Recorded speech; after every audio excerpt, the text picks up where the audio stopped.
Hi, and welcome back to Fin and Fiction. Bonbon, my potato pufferfish, is currently recovering from ick.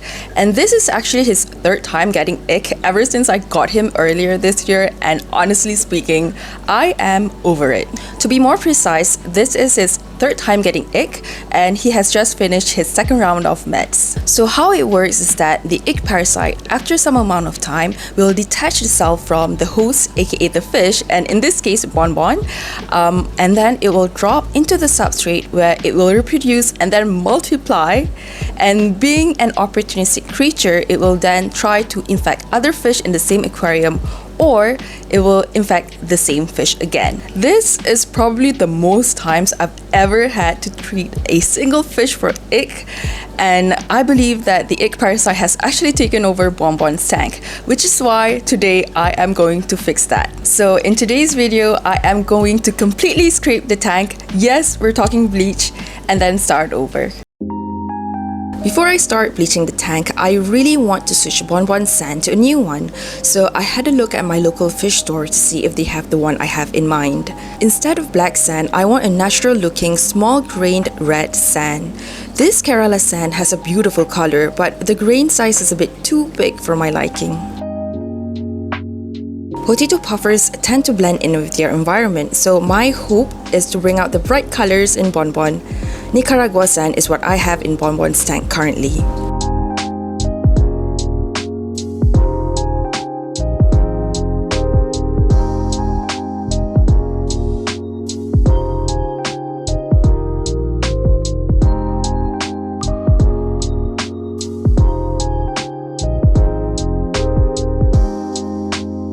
Clearly, I got distracted here and started looking at the selection of plants that they have in store.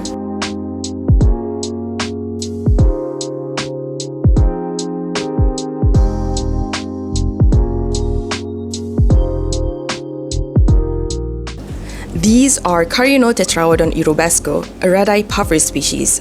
I love them, but unfortunately I do not have a tank ready for them, so yeah, I didn't end up getting any.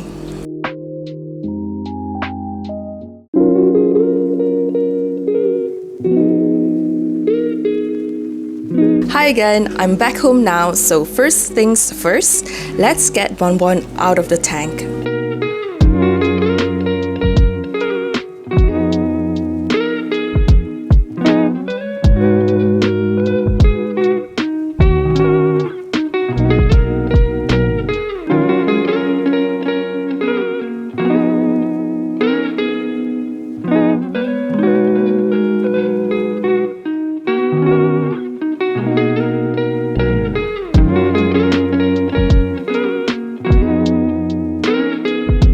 Everybody has their golden bleach ratio, but mine is 1 part bleach to 9 parts water.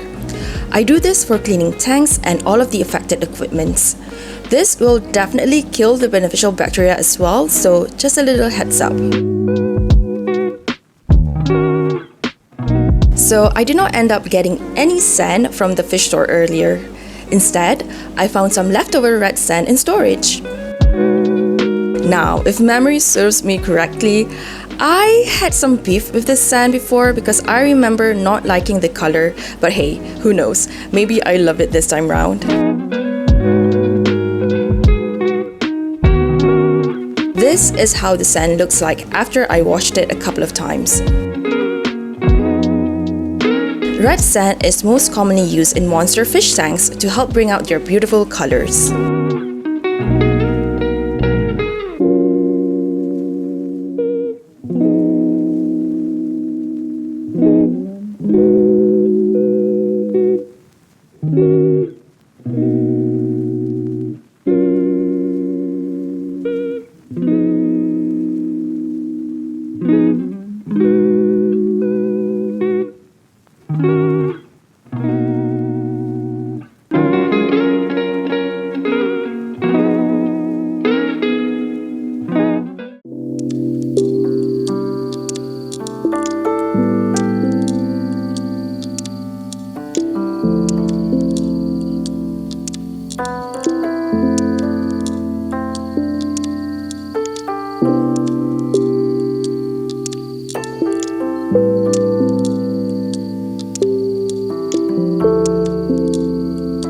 The name of this plant is Igria densa, or more commonly known as Anicaris or Elodia.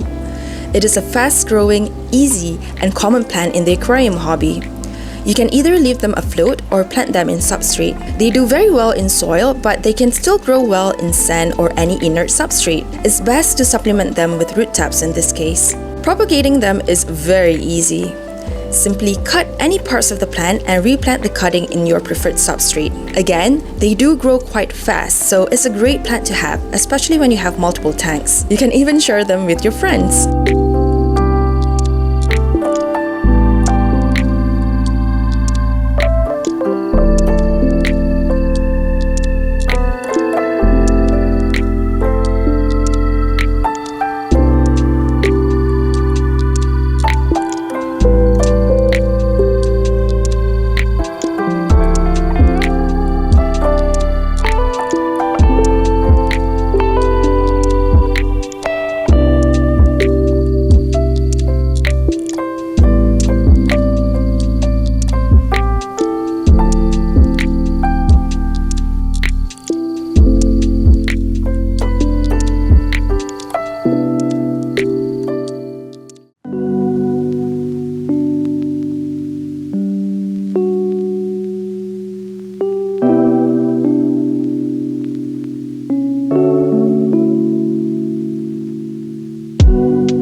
This is the final look of the tank at the moment.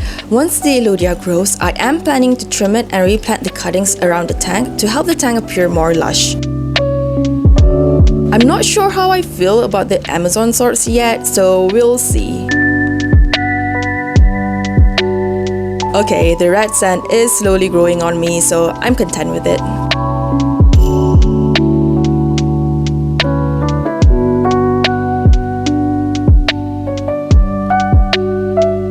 And that is it for today's video. Thank you so much for joining me today, and thank you for all of your support. I really do appreciate it. I hope to see you again next week. Until then, see you next time.